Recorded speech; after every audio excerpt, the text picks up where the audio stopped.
Halo, balik lagi bersama aku Surya. Kali ini di step by step aku akan ulas sesuai permintaan teman-teman nih. Ya, ini bisa nggak sih kita tuh hidup dari dividen atau mungkin bisa disebut dividen investing for living? Bisa nggak ya? Oke, aku akan ulas lengkapnya di step by step edisi kali ini. Sebelum itu, jangan lupa ajak kerabat, pacar, istri, mantan, keluarga, sampai musuh untuk subscribe channel YouTube Mikir Duit ya. Oke, aku berasumsi nih maksud dari dividen investing for living di sini berarti ingin hidup dari pendapatan dividen sebuah saham. Bisa nggak sih? Ya sebenarnya bisa aja, yang penting ada modalnya gitu ya. Kalau modal gede mah di mana aja juga bisa gitu kan. Nah, kelebihan dari investing atau dividen for living ini bisa membantu kita dalam dua hal. Pertama, kita emang beneran pure mau hidup dari dividen sebuah saham. Jadi kita hold keras saham tersebut atau rebalancing kalau ada suatu kejadian problem di fundamentalnya ke saham dividen lainnya. Jadi emang pure kita emang di saham dividen tersebut. Kedua, kita ngumpulin modalnya dengan cara investasi saham dividen sehingga bisa membangun compounding interest, karena kan bisa ngumpulin dana itu kan sekitar 10 sampai 15 tahun lah ya. Jadi biar compounding interest terasa, kita ke saham dividen. Nah, setelah modal itu udah terkumpul, kita kepikiran pindahin ke yang aset lebih rendah resiko seperti obligasi negara. Dari situ, kupon di obligasi negara bisa kita jadikan pegangan untuk hidup ke depannya. Terus, mana pilihan yang terbaik dan cara step by step ngumpulin modalnya? Step pertama, tentuin dulu nih, kamu tuh butuh berapa sih untuk hidup dalam sebulan? Hitungannya bisa mengacu ke penghasilanmu per bulan atau pengeluaranmu per bulan. Aku asumsikan target kita bisa mendapatkan nggak terlalu banyak lah ya, di sekitaran UMR lah, Jakarta lah misalnya, 5 juta per bulan. Tapi kita hitung lagi, kapan ini mau kita kejar? Kan nggak mungkin dong, aku mau langsung dapat dividen pasif 5 juta per bulan besok, kan nggak mungkin. Nah, kalau aku sih realistis aja ya, mungkin aku hitung sekitar 10 tahun lagi lah gitu. Kok lama? Ya kalau kamu mulai dari usia 25 tahun, 10 tahun lagi itu di usia 35 tahun loh, masih cukup muda dan produktif dan lumayan banget punya pendapatan pasif dari dividen ini gitu. Nah, dengan rata-rata inflasi anggap aja 4% ya. Berarti nominal 5 juta itu 10 tahun lagi itu sekitar 7,4 juta. Artinya kita butuh kumpulin modal agar bisa dapat dividen minimal 7,4 juta per bulan. Step kedua, pilih saham dividen yang memang konsisten dari segi bisnis dan penyaluran dividennya. Di sini aku prefer sih ke saham non-cyclical, alasannya agar tidak terpengaruh siklus dan mempengaruhi hasil yang kita kejar. Sebenarnya saham cyclical kayak komoditas ini bisa aja, asal kita beli di bawah, jangan di atas. Karena kalau kita beli di atas saat lagi siklus boomingnya, resikonya jadi tinggi juga. Gimana cara cari sahamnya? Simpelnya sih kamu cek aja Mikir Dividen. Kalau misalkan pengen join ke grup dan juga baca e-booknya, langsung klik cari link di deskripsi bagian Mikir Dividen. Kamu klik, nanti kamu transaksi aja di situ. Oke? Di Mikir Dividen itu aku udah seleksi saham yang oke untuk jangka panjang. Dan ada keterangannya, ini saham cyclical atau non-cyclical, ini saham syariah atau enggak. Nah, serta strategi investasi dan posisi harga sahamnya itu lagi murah atau mahal sih gitu. Nah, misalnya nih dalam hal ini aku tertarik di saham BJBR. Ini cuma contoh ya, dan kamu bisa analisis saham lainnya dengan caraku ini gitu. Kenapa aku pilih BJBR untuk mengembangkan aset dari saham dividen ini? Logikanya gini, BJBR ini adalah bank daerah terbesar. Ya soalnya Jawa Barat punya APBD juga paling besar se-Indonesia gitu. Dividen BJBR itu adalah pendapatan asli daerah Jawa Barat gitu. Nah, Pemprov Jawa Barat adalah pemegang saham utama BJBR. Berarti setiap BJBR itu raih laba bersih, Pemprov Jabar pasti bakal minta dividen untuk target pendapatan asli daerahnya. Untuk itulah BJBR ini konsisten banget bagi dividen dengan tingkat yield lumayan, sekitar 6-7% per tahun.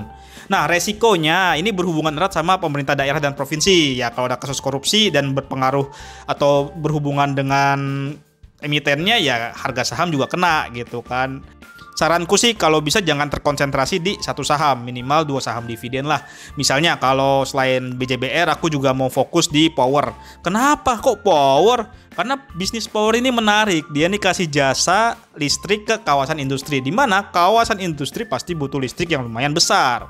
Nah, untuk itu pendapatannya lebih stable. Paling efeknya kena cost gede saat harga bahan bakar naik aja. Namun ya PRC Power ini adalah ekspansi bisnis untuk penjajakan listrik ke wilayah yang lebih luas. Bisa nggak negosiasi PLN gitu. Serta resiko lainnya adalah ketika agresivitas manufaktur di Indonesia melemah, sehingga bisa berefek terhadap permintaan listrik di kawasan industri tersebut gitu. Cuman pastinya pemerintah akan menjaga agar iklim industri akan tetap tumbuh dong, ya nggak? Gitu. Secara khusus, aku juga lagi coba cicil BJBR dan Power nih, mulai awal 2024. Jadi per bulan aku masukin ya, simple aja sedikit, nggak banyak, 500.000 lah, karena ngetes juga ini untuk konten gitu kan. Nanti aku akan update per 3 bulan bagaimana kondisinya, dan targetku sih bisa nyicil sampai 5 tahun ya, doain aja biar konsisten dan hasilnya terlihat lah gitu. Nantinya hasil dividen dari BJBR dan Power ini akan aku alihkan juga ke sahamnya lagi, jadi reinvestasi gitu. Ntar kalau nggak cukup gimana? Ya tinggal aku ini aja sih, kumpulin dulu di reksadana pasar uang setiap dividen per tahunnya. Nanti pas udah terkumpul baru kita masukin lagi ke sahamnya buat nambah modal di saham tersebut gitu. Tapi aku juga akan pantau terus ya LabQ-nya, kalau misalkan ternyata ada perubahan fundamental aku akan cabut dari saham-saham tersebut gitu. Karena itu penting fundamental, ketika ada perubahan kita harus cabut karena beresiko ke prospek bisnis ke depannya.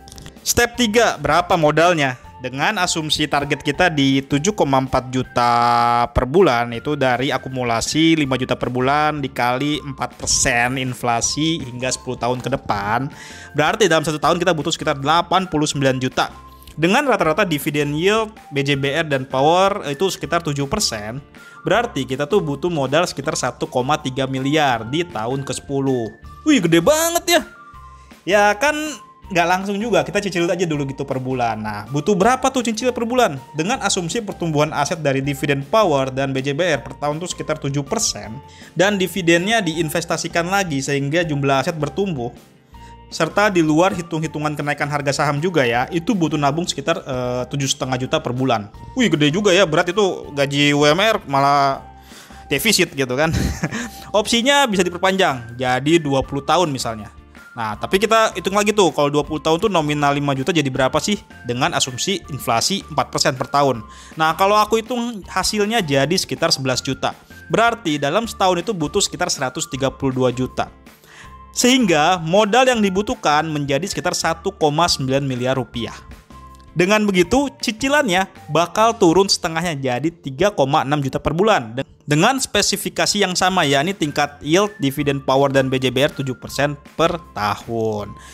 Dan ini menurutku masih reliable ya. Kalau kita mulai di usia 25 tahun, berarti ngerasain di usia 45 tahun gitu. Dengan catatan ini kinerja emiten lancar dan gak ada masalah. Ya kalau ada masalah pantau-pantau cari emiten yang kasih dividen rutin setara 7% juga per tahun. Banyak kok. Dan kamu bisa terus langganan di Mikir Dividen agar tahu update emiten-emiten yang bisa bagi dividen hingga 7% per tahun. Step keempat, setelah semua terkumpul, kita punya pilihan nih. Pertama, ya udah diemin aja itu aset di saham tersebut dan mulai nikmatin dividennya. Kelebihan yang ini bisa jadi dividen yang diberikan adalah tiba-tiba lebih besar dibandingkan sebelum-sebelumnya gitu kan. Wah, jadi dapat rezeki tambahan. Kekurangannya ya sebaliknya, dividen bisa juga turun ke level yang lebih rendah dibandingkan rata-ratanya gitu kan. Bahkan sampai nggak bagi dividen. Nah, pilihan kedua, pindahin aset di saham ke SBN untuk menikmati pendapatan pasif yang lebih pasti gitu. Kelebihannya ya bisa dapat pendapatan fix hingga tenor SBN selesai. Kekurangannya ya tingkat kupon bisa jadi di bawah dividen yang dibagikan emiten sih.